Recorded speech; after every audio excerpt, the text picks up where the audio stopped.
Man, welcome back to the Fake Stuff Podcast. We are back at it again, doing what we do, getting down to the business. Crabman in the building. What's going on, Crabman? Just ready to get back on, talk some football. This is my happy space. Been working out in the heat all day, starting to get hot here in Georgia, so it feels good in this garage. I'm ready to talk some winners and losers from the NFL draft. Yes, sir. Yes, sir. Ian in the building. Pacheco. What's going on, big dog? What's up, guys? Good to be on again, talking about some stuff, man. Rookie drafts just went down in all our dynasty leagues, man, and I know we're all super excited about talking about it and some of the winners and losers that come from those rookie drafts, man, because that shit changes a lot in the dynamic of football. So we're gonna touch on some of them winners today, and I'm gonna let you take it away. Yes, sir. We get right to business. 10 winners from the NFL draft. Number 1, Bryce Young. And to me, this is like my biggest winner of the draft, to be honest, because when I saw they drafted Ted McMillan, I know Crabman got some things to say about, Ted McMillan and the Panthers. We ain't got what's his name up in here, C Swizzy in the building. But Bryce Young, this is what I'm saying about Bryce Young. The Panthers, obviously, this draft didn't have any good quarterbacks in them, but it does look like the Panthers are saying, yo, Bryce Young, we're going to give you a chance. Let's get this guy some weapons. They got Leggett. They just drafted in the first round last year. Ted McMillan, somebody with some, freaky upside. At least a lot of people think so. So I'm all in on this one. I think this is the Panthers saying, Bryce Young, we're going to have some confidence in you. But listen, 1 year, Bryce Young got to do it this year. Can't let it slide this year. If he fucks up this year, he's done. So it is just 1 year, but hey, at least it looks like the Panthers are giving him something to work with.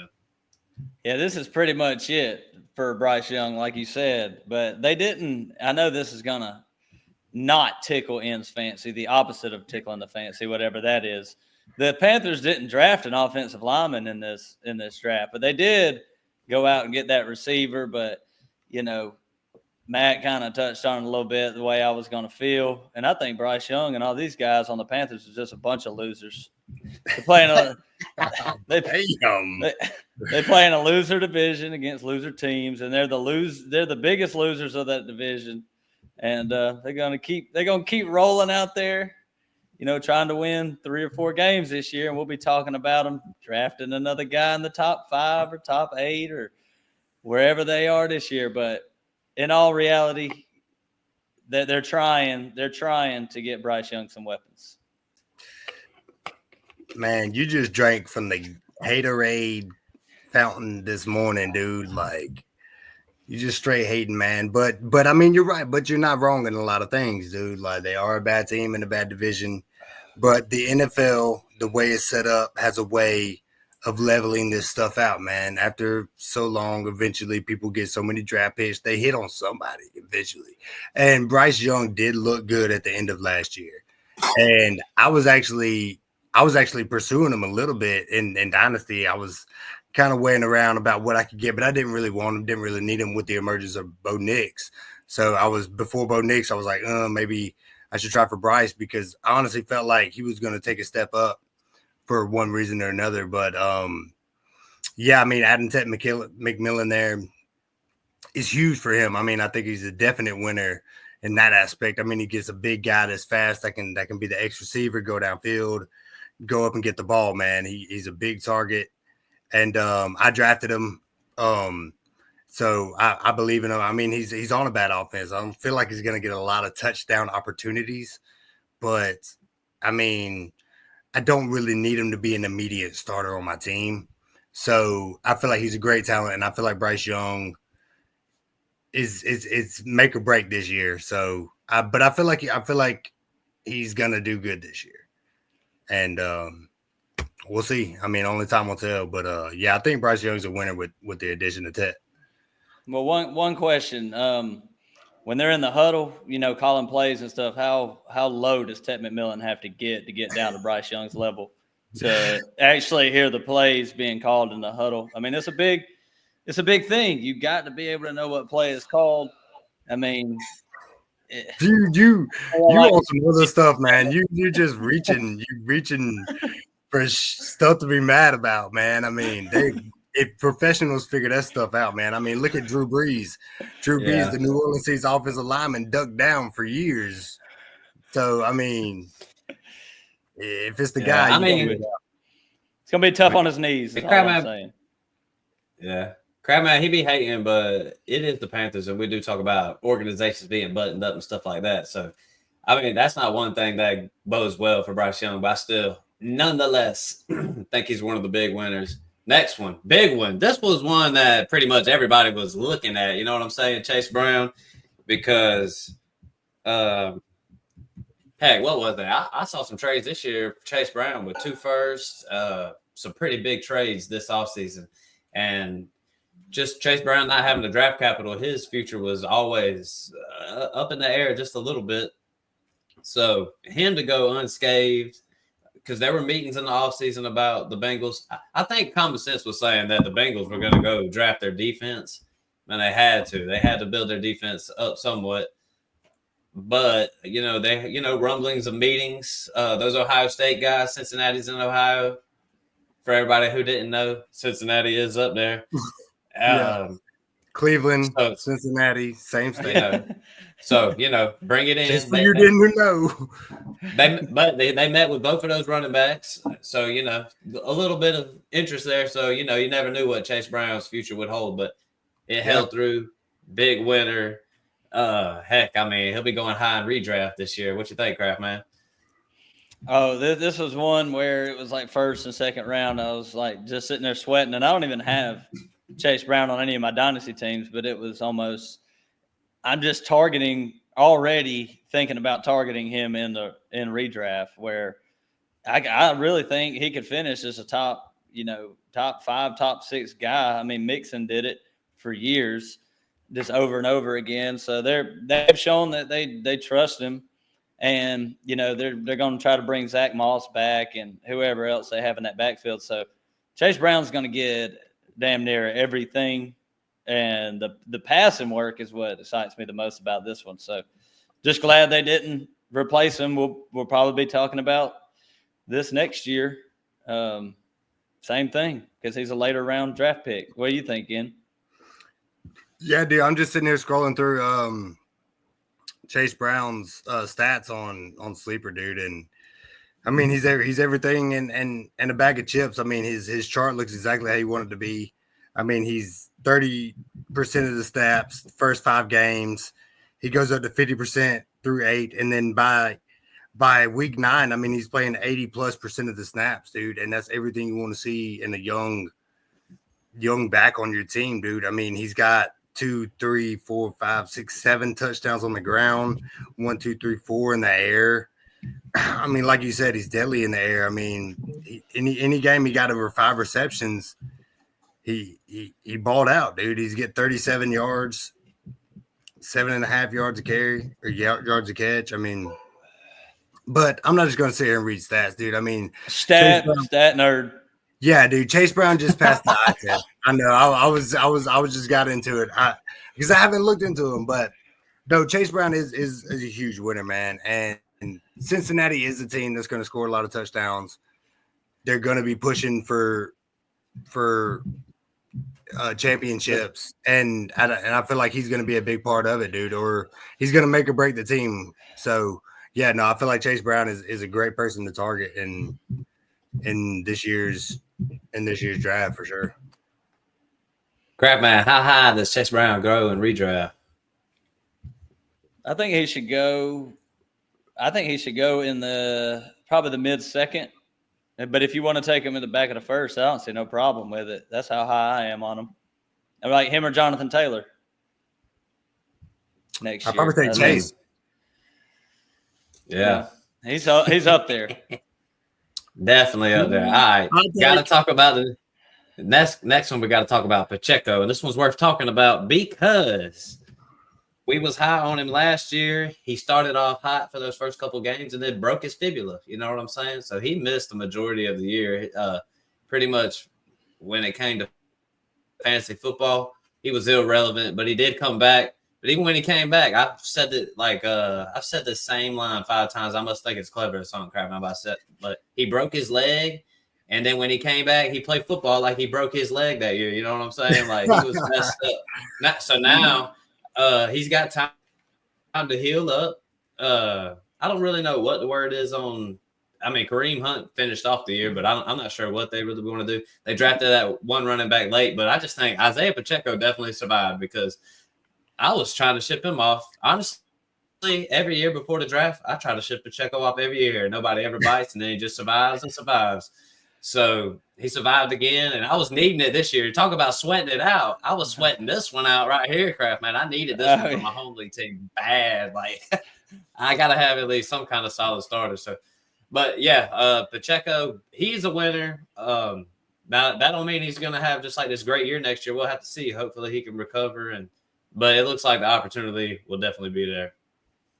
Yeah, I know you were sitting there texting me during the draft while you were at work. Like, what are the Chiefs doing? What are the Chiefs doing? I was like, they ain't taking one. They haven't taken one yet. They did get a running back, Rashard Smith, but it was a little bit later on. I do like that running back, but Kareem Hunt, he's on the older side. I think it was like, I don't want to project that was his last year of being relevant, but I kind of want to do it because he's just, I think that it might just be his time. But broken fibula, sometimes it lingers for a while, but it's just incredible that he even came back the same year and tried to play through it. But I remember Tony Pollard did that in the very last game of the year with Dallas, and then came back that next year and didn't look the same. So I think, Pacheco should be fine next year, but there's no way he's going as high as he was in last year's redraft draft. He was in the first round, second round. I think we're going to be talking about more like 5th round Isaiah Pacheco. So it could be a steal if he's back to normal next year. Yeah, man, and I totally agree, dude. Because I got him on my dynasty team, and as all y'all know, I went in on Pacheco. I've been a Pacheco champion since he's been in the league, man. And I just seen the fire in him, and he was going in the first round, early second last year, because he's a great player on a great team, and he had a lot of touchdown opportunities, but he got hurt, and so it's totally reasonable to be pessimistic about him this year because, those injuries are tough to deal with. But he came back. He kind of played a little bit, but it's really hard to tell. He's going to get a full workload the beginning of this year, I'm sure. And so only time will tell. But for me, it's okay. I got Pacheco and I love Pacheco, but I'm doing okay at running back right now. So if he doesn't end up panning out, it's not going to kill me. But I really do think he is a winner because they didn't draft anybody, and they obviously believe that he's going to be available and he's going to be productive this year. So I think we need to watch out for Pacheco, and I definitely will be taking him in drafts. We'll just see where he goes. I'm really interested to see as we get closer to the season. They trust him. I think they do trust him. And just like coming into last year, a lot of touchdown opportunity. Kareem Hunt's not at that age of his career, not the best running back, but he looked good behind that offensive line and definitely scored some touchdowns. Man, let's slide it on over to C.J. Stroud.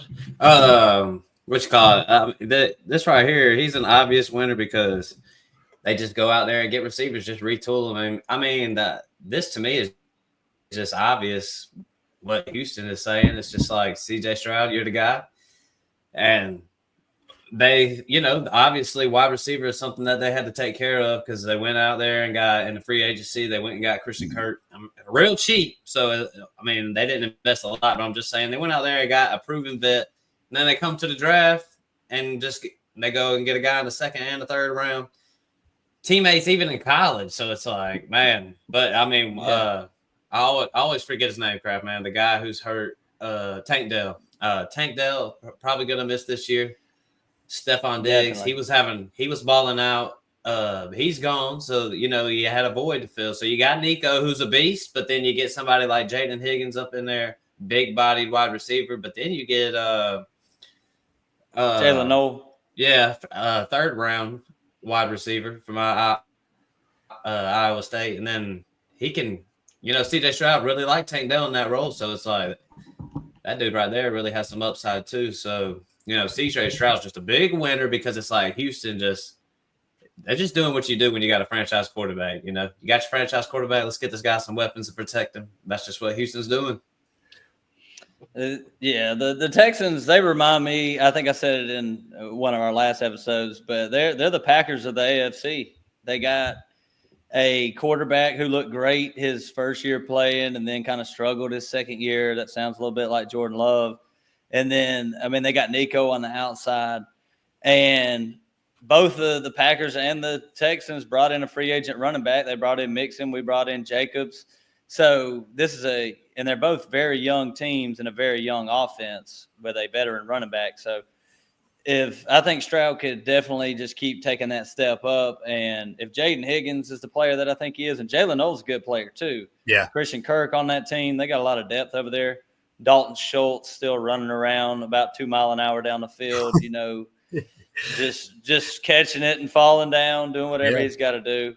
But the only thing that concerns me with C.J. Stroud is that offensive line. Getting rid of Tunsil was a big departure. So it's going to be a little different next year with that offensive line. And they were already bad before they got rid of him. So hopefully they can figure that out. Yeah. I think they were like second in sacks in the NFL last year, man. I think C.J. Stroud caught the second most sacks. I'm not sure who caught the first, but I would imagine it was Bryce Young. I don't know. Burrow, probably. Or maybe Burrow. But, yeah, I got C.J. Stroud on my dynasty team. I drafted him. He did great. Won me a championship that first year.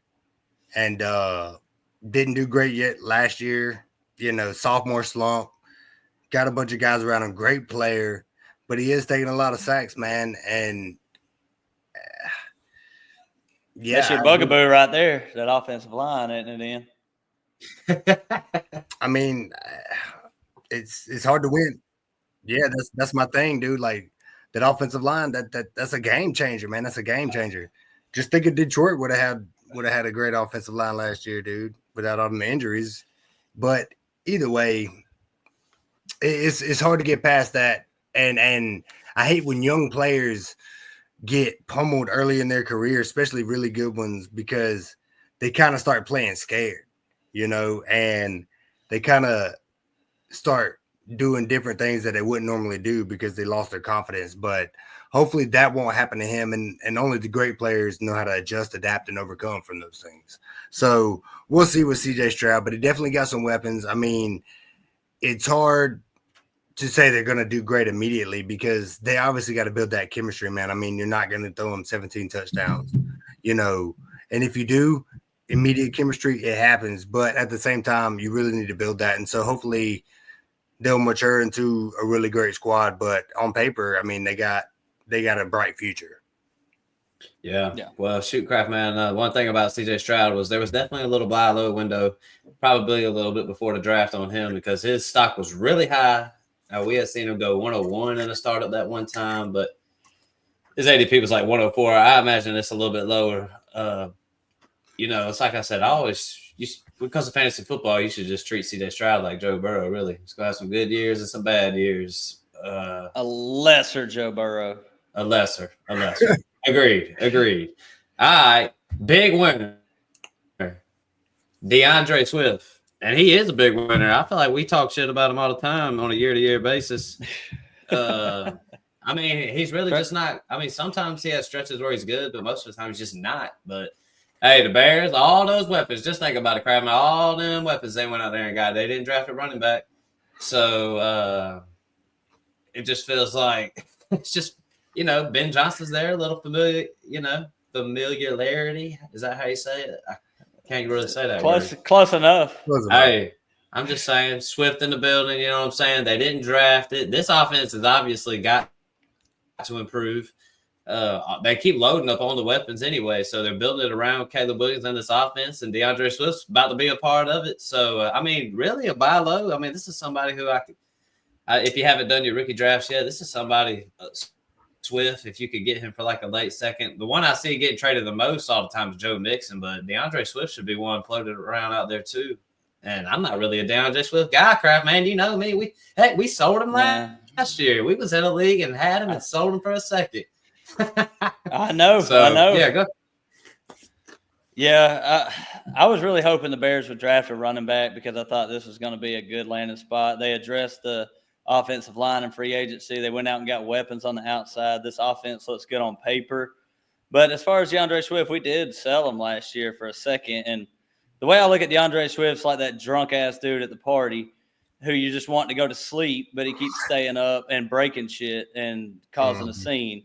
That's what – he just won't go away. I got something against DeAndre Swift for no reason. He went to Georgia. I should like him, but he obviously has an opportunity in front of him. I don't know where he goes in redraft next year. Ian, can you tell me where you would be happy drafting Swift next year? I don't know if I can tell you that, but I can tell you where your dislike for him came from. It came from him playing in Detroit and getting beat out of his job and then crying like a little girl and getting shipped out of there because homie don't play that little soft shit in Detroit with fucking two black-eyed Dan Campbell, MCDC Dan Campbell, man.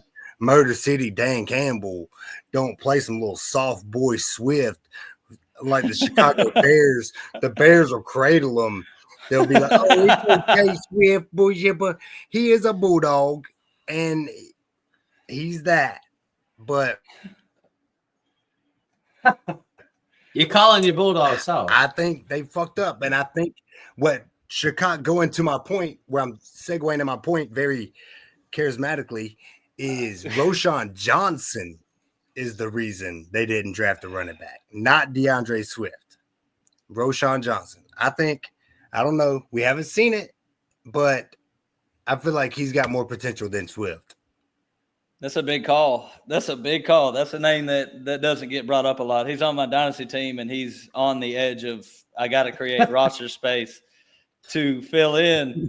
I've been trying to ship him out for a third or fourth so that I don't have to drop him off my team. But I could see you might be right. You might be right. I mean, Ben Johnson got rid of DeAndre Swift when he was with Detroit. So I think it's only a matter of time. It may have been a Dan Campbell thing though, like it he was could've. saying. But yeah, MCDC. But then you're right. It could be the same thing. You know what I'm saying? Ben Johnson might not like him either, and they just didn't feel like they needed to get a running back. They got other options. They got other things they can do. Maybe it's just like that. It's the running back position. They don't need to invest. They got Swift, bro. Locked down for 4 years. Let's go. Where does he go? Where does he go in redraft next year? Nah, man. I'm gonna be real. He's not that high. This dude is not. I'm not drafting him in the 5th. This dude's like 7th, 8th plus. You're not drafting DeAndre Swift. I'll put it like this, and the leagues I play with you guys, he's going pretty high, but I probably won't be drafting him like that. I think he's a winner from the draft, and Dynasty, there's a price where I would like to have him on my team, but it ain't like something I'm shooting for. Like if I'm in redraft, I'm gonna definitely look at my options. I'm not saying he's like totally off my board, but hopefully I got better options than DeAndre Swift.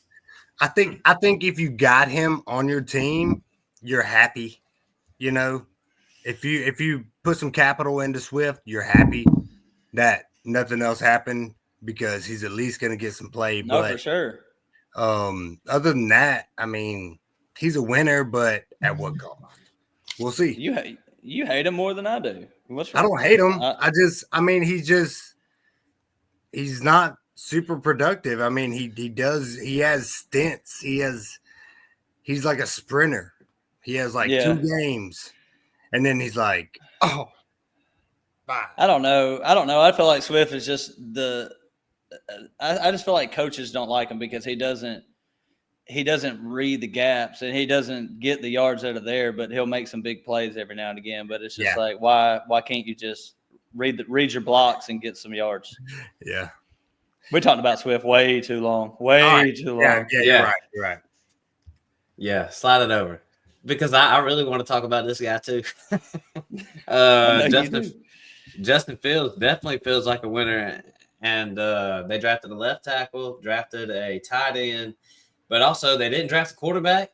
And I don't really know. I just got a feeling. I got a feeling in my gut, Kraft man, that him and Garrett Wilson are going to have a good fantasy football year. I don't know what the Jets are going to do. I think they'll probably be trash. I think, but we saw DJ Moore, wide receiver 6 with the Chicago Bears with Justin Fields. They won a few games. I can't remember their record, but Garrett Wilson's got more talent than that. It just feels like Justin Fields. I'm not saying it's a match made in heaven. I'm talking fantasy football. I just think Garrett Wilson probably going to have his best fantasy football year this year. And I'm not, it's the Jets. The Jets fucking suck. And I'm not the biggest Justin Fields guy in the world either, but just something tells me it's going to work out a little bit this year. Was this a team that brought in Sam Howell? I'm not sure. I remember seeing. I thought he was with Seattle. That he ain't up there no more. The only quarterbacks on sleeper are Tyrod Taylor and Adrian Martinez. Where did Sam Howell go? I could have swore he went somewhere. We'll figure that out. Just give me 1 second. Yeah, find it for me. Find it for me, stat nerd. But to Minnesota. He went to Minnesota. That's right. That's not bad. No, that ain't. That's not bad at all. But with Fields, I'm surprised that you said Garrett Wilson was better than DJ Moore, Matt. You're really not. I didn't think you were a Garrett Wilson type of guy. But as far as fantasy goes, I do got to ask you this question in Dynasty, Matt. I've been thinking about sending Stafford out to Noah for Justin Fields. Do you think Stafford ain't got but a year left, probably? So, right. What do you think? What do you think about that trade? Who would you rather have in Dynasty? Man, got to go. This is what I'm saying. If you think Stafford has a year left and you think Justin Fields, I mean, he'll probably be, just think, if he loses a lot of games with the Jets, he's done anyways. So I kind of view them on the same as timetable, but you got to go Justin Fields. He's the one with the upside of fantasy football. The rushing, just everything to what his game is. Stafford's going to sit in the pocket and he's going to do his thing, but I think if you're just shooting, you want to win a championship, a lot better team to have Justin Fields. I mean, a lot better team, probably going to throw more touchdowns. You know what I'm saying? Like, it's not a bad trade at all. You know what I'm saying? I just think if you're just shooting for upside, I mean, in this situation right here, Justin Fields don't even have anybody behind him that would even replace him. You know what I'm saying? This dude's going to be the starter. As long as he's healthy, he's playing the whole year. And we've seen him put up big fantasy football seasons, So I'm not really totally off. I've been kind of in on the win on Justin Fields, and I just feel like Garrett Wilson's slide him in the winner list. I just feel like this is just a year. It's just going to click. Dude, it is the Jets, though. You know how I say, crap, man, it is the Jets. Yeah. It is the Jets. I was all in on Justin Fields there for a little while. I mean, I think I traded – I got it right here. I traded Kenneth Walker and Michael Pittman in 2022 for Justin Fields. Won a championship with him. And then I traded him in 24 for a 25 first rounder who ended up getting Tetrarm McMillan. Dang, I heard that. That's good. That's a good dynasty. So, I mean, I was a Justin Fields believer. I held on to him for a couple years. He scored like 35 points, I think, in the championship game in 2024 or 2023. And I mean, he's got a lot of talent. The Jets do have a way of breaking motherfuckers' spirit. And but we'll see, man. I guess we'll see. But I got off of him when I saw when I saw an opportunity. I mean, he started 3 games for Pittsburgh, and I saw an opportunity to get a first round pick. So I went ahead and traded him, man. Bo Nix was striving, CJ Stroud, Brock Purdy was doing all right. So ended up working out for me. But I mean, there's no competition. So yeah, I think he's a definite starter, and we'll see what he's got. He's going to play the whole year. He's got to. I mean, Tyrod, you going to put in Tyrod Taylor? We all know who Tyrod Taylor is. Right. Injured. All right. Moving on. Aaron Jones, definitely another winner in this draft. Just really simply because, I mean, they didn't draft nobody. And, I mean, heck, I said it last year. I said he was going – this is last year of fantasy football relevancy. Extended one more year. You know what I'm saying? That's why he's a winner, because this is just a year-by-year basis with Aaron Jones. And I know they brought in Jordan Mason. Jordan Mason, a little winner too. Just, just in case if something happens to Aaron Jones, we've seen Jordan Mason produce. It wasn't San Francisco, but that running back room right there, winners for sure. Aaron Jones, a winner, and he was good last year. And make no mistake about it. I mean, I keep calling for the end, but it ain't happened yet. And who knows if he goes out there and plays again? Running back 15. Running back 15. Yeah. Aaron Jones or DeAndre Swift next year? Jones. That pretty easy? Easy. To me, yeah. I guess that's pretty. Yeah. I mean, there's no need to reiterate what Matt said. I mean, it really is just they didn't draft anybody. He got re-signed with a great team. Got a good offensive line. Got a great offensive head coach. So look at all that. Should be more. You can't see it, but there's a lot of green on his sleeper bats and stuff. I know. Lots of green. He kind of beat expectations last year, and he'll probably do the same this year. Like these old running backs like Derrick Henry and players that are, around that age 30 are still just producing. Yeah. And I mean, Aaron Jones, he's only finished out of the top 10 in 4 of his 8 years. So I mean, he's top 10 50%. So he still look good too. Yeah, he's got the eye test. Yeah. Yep. I'm with you. So Aaron Jones, definitely a big winner. Next, Brian Robinson Jr. Another big winner. Really nothing for me to say. I mean, except for they just didn't draft another running back. Young offense, looking to win. They're bringing Debo in, so what Washington's trying to do. But yeah, Brian Robinson Jr. definitely a big winner. What say you, Kraft man? It couldn't really get much better. This whole entire offense just looks like it's going to be humming next year. This is going to be a sneaky team for a lot of like Super Bowl predictions.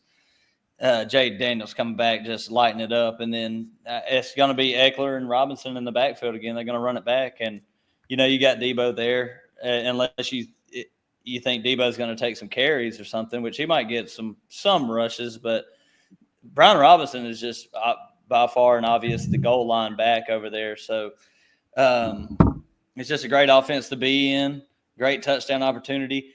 And I can promise you that Brian Robinson is going to be undervalued next year in redraft again, because he is always undervalued because he's not a special player with no special talent, but he's just a hard downhill runner that fits good in this offense. That's kind of what this offense needs. So he's going to be a very good pick in redraft. And if you're in Dynasty, you're just happy that you got him for another year. Yeah, man. I just got to say the Panthers just went up 5-3 on the Thunder, on the Lightning. So go Florida. Watching hockey. Beat Tampa Bay.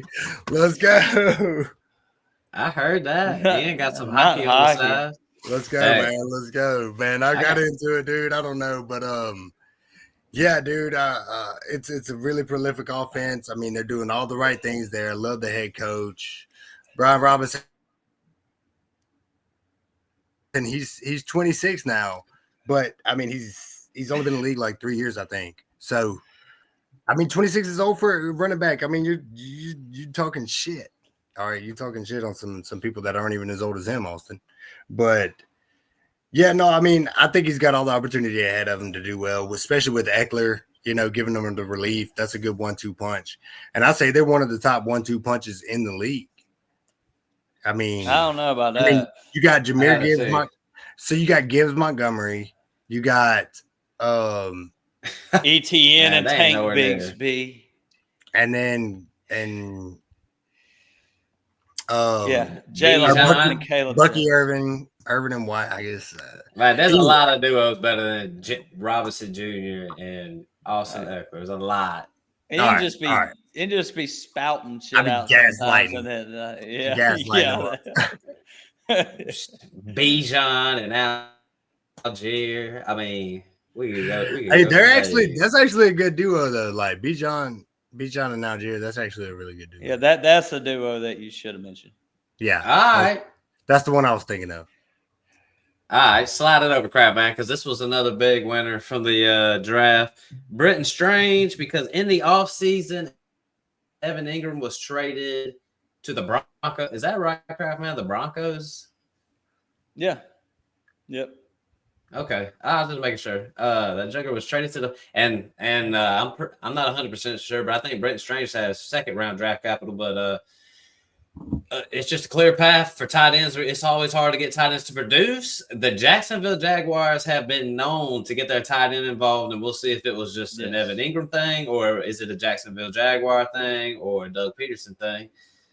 But knowing that the tight ends are involved, I mean, I said it all the time. Evan Ingram was one of those tight ends I always wanted. I mean, they're like manufacturing catches for this man. Brenton Strange in week 15 against the New York Jets had 12 targets, 11 receptions. He had 18 fantasy points, and that's PPR. So that was probably some Mac Jones dump offs all day. But anyways, at least he has some kind of capabilities out there. And if he's got the starting role, that offense is perceived to get better this year to add Travis Hunter and stuff. So Brenton Strange definitely a big winner at the tight end spot. I'm kicking myself, Craftman, because in my home league, I picked him up for free. I had him on my team for a little bit and then dropped him because I needed somebody to drop. And now he's out there. Yeah. So it just pisses me the fuck off. I don't blame you. I mean, I put we put this name in there because it's somebody that nobody is thinking about right now. And like you said, the Jaguars just manufacture touches for the tight end. Like Trevor Lawrence is known for throwing to the tight end, but I'm gonna name their roster. Behind him, he's got Johnny Munt, Sean Bowman, and Hunter Long. I mean, I don't know any of these guys. So, but I do know Brenton Strange because I've seen him that 1 week when he was going off. So it just, you get Travis Hunter there, you get Brian Thomas there. Brenton Strange should just be, he should get some easy coverage down there and be able to produce in the middle of the field. So this is definitely not a bad thing to have in your dynasty league. Somebody that went from nothing or dropped like you're on Matt's team, like just thrown out like garbage, and now you got a player. So check your dynasty waiver wires. Yeah, man. To me, I mean, I hadn't heard of Brenton Strange until we talked earlier, and I hadn't really looked into him.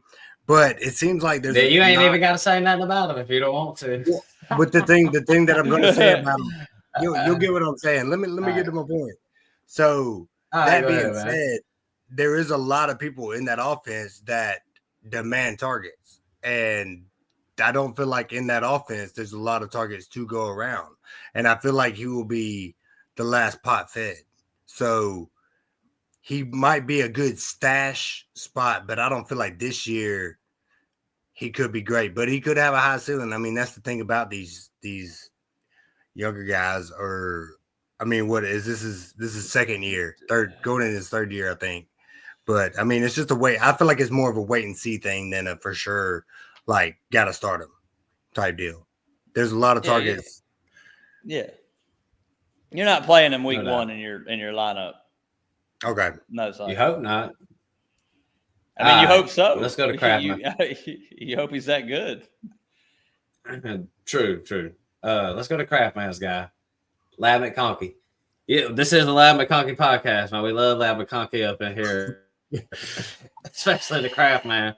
That Joker always been on him. And listen, I agree that he's a winner because they added Trey Harris, so it gives them some more weapons. And we're already, that offense. They're going to run the ball and they're going to do their thing. But they added Omarion Hampton, they added Trey Harris, so it's like, okay, this offense is going to improve with Justin Herbert. Hopefully, they got him a good foundation. So yeah, good for Lab McConkey. You can take some of the load off of him. I guess the only thing is, do you think he just had a good last year because he was getting a lot of volume, or? I mean, what do you think, Kraft Man? Any kind of decline from McConkey? No, it's going to be just fine. I mean, they drafted Trey Harris, and Trey Harris is an outside guy. They kind of needed that Joshua Palmer replacement, like DT mentioned on that last episode. So, QJ's still there. They didn't draft a tight end to take targets away. So, Lab McConkey's just going to be a target monster again. And, we bring him up a lot on this episode because I'd never let anybody live anything down when I make a good call on something. I mean, that's really all it comes down to is that. Well, we'll bring him. I'll bring him up at any possible chance I can get. Ladidi McConkey. I mean, he's a great player, and he's gonna keep being great. So, yeah, go ahead, Ian. No, I definitely agree with that, but you was gaslighting a little bit there on your accuracy on anyways. I drafted him at the 102 in a rookie draft over Roma Dunze. I mean that. Yeah, but you tried the to balls loop it are in. huge on this man right now. When I drafted that guy, you tried to loop it in with all your picks are like that one, but I think that's a 1 in a million. But anyways, we're still talking about the honky tonky wonky donkey McConkey, and this kid is savage, man. I mean, the baddest Georgia Bulldog receiver we've seen in a long time. I mean, George Pickens, he had it, but he was always that just. I mean, he got kicked out of the game with Tech for putting. I mean, that's the stuff. So we haven't had a great receiver, and finally, Lab McConkey comes in and puts a respect on UGA's name, and he's in that offense, and he's got great opportunity. He's got a great head coach, got a great quarterback. He's got the drive. I mean, they got a good defense. It's going to keep him in games. So I think he's got touchdown opportunities, and he's still young, man. So I think if you got him on your dynasty team, you're balling right now, and I don't think you should trade him at all. I think he's a total winner. They didn't draft anybody else. They don't need nobody else. Lab McConkey is the man, and I think you should target him as a wide receiver 1 in your redraft leagues. Where do you think he goes? You think? I see that Clemson flag behind Matt. So the first player that came to mind was Lab McConkey or T. Higgins next year in redraft. Where do I think he goes? I'm saying Lab McConkey or T. Higgins next year. I think he probably goes in like the third or fourth round, I'm thinking. But Lab McConkey or T. Higgins? Yeah. I'm gonna go T. I think if I had the choice, I'd take T. Higgins. But it's a close second. I take McConkey over Ayuk. Well, no shit. Yeah. Ayuk? You mean come on, Ian. I hope you take McConkey off over Ayuk. I mean, he's a starting quarterback. Man, I would take Lab McConkey over T. Higgins. You would, Matt? You really would? I would. Listen, man, T. Higgins, you can't be trusted. That last year thing, it's just what happened. You know what I'm saying? Like, he went off in the championship week. You know what I'm saying? I feel like Lab McConkey's way more trustworthy. In fact, T. Higgins might be a great sell high. He might be one of the best ones. His value's probably spiked through the roof. So we'll do some buy low sell highs at some point. But I feel like Lab McConkey's just a little more trustworthy. I don't trust T. Higgins. You know what I'm saying? I didn't trust him last year. Can't trust that dude. Hey, but he won people championships. So yeah, totally different offense too. Though the Bengals are pass first. They don't have a defense, so they have to keep up most of the time, and the Chargers want to run it down your throat.